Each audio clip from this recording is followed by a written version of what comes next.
So question 4 is around why the teenage years in particular are a kind of heightened period of risk for developing a mental illness.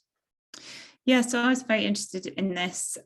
So yeah, if you're ever going to get a mental health problem, you're likely to have got it by the end of your certainly sort of early 20s and possibly even in your teenage years.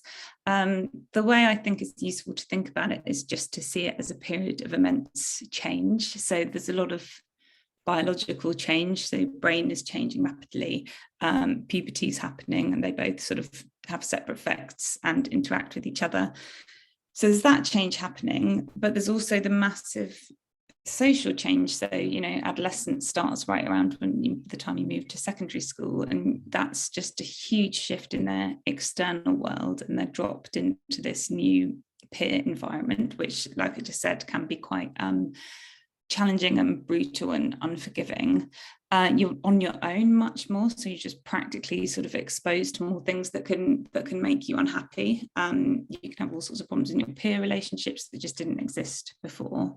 So the researcher Jay Geed summed it up as saying moving parts get broken, which I really liked as a summary. So that, adolescence and this period of flux, and you're sort of vulnerable when that's happening.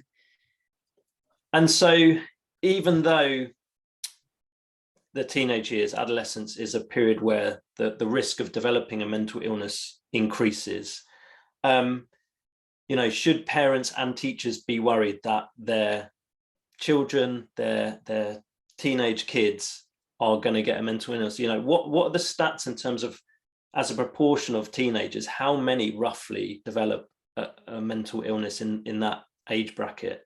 Like, what is the frequency? Is it something that we should all be concerned and worried about, or is it a very small number? It's not very small. Well, it's interesting. It depends how you measure it. And to try and get these kind of prevalence estimations across a whole population, there's not the time or resources to properly kind of interview and diagnose people properly. So all that they're going on estimates. So basically, for example, there are some estimates that it's like 1 in 4 teenage girls have elevated rates of depressive symptoms. Mm-hmm. That's not the same as depression. Something recently was said it was 1 in 6. I think this was children and teenagers had a potentially diagnosable disorder, but that covers lots of different disorders, including things like phobias. And that's not based on, having a sort of thorough clinical assessment with someone who's well qualified. It's just based on the answers that they give to questionnaires or interview questions. So I suspect that's a sort of overestimate. Because, it captures lots of people who aren't necessarily struggling or in distress. They just answer questions in a certain way. But you capture very well the issue, which is like that the more we talk about this and the more it's out there in the media, the more parents think, oh my God, that might be my child or my teenager. And they start interpreting, any sort of sign of distress as a potential sign of disorder, because obviously they don't want to miss something important. It's the same with teenagers, same with teachers. Everyone's really worried about missing a case of someone who really needs help.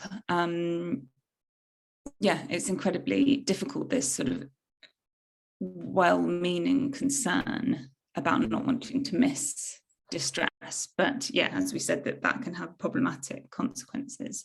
But then at the same time, there's still plenty of people who badly do need to have it recognised by their parents, and it's going.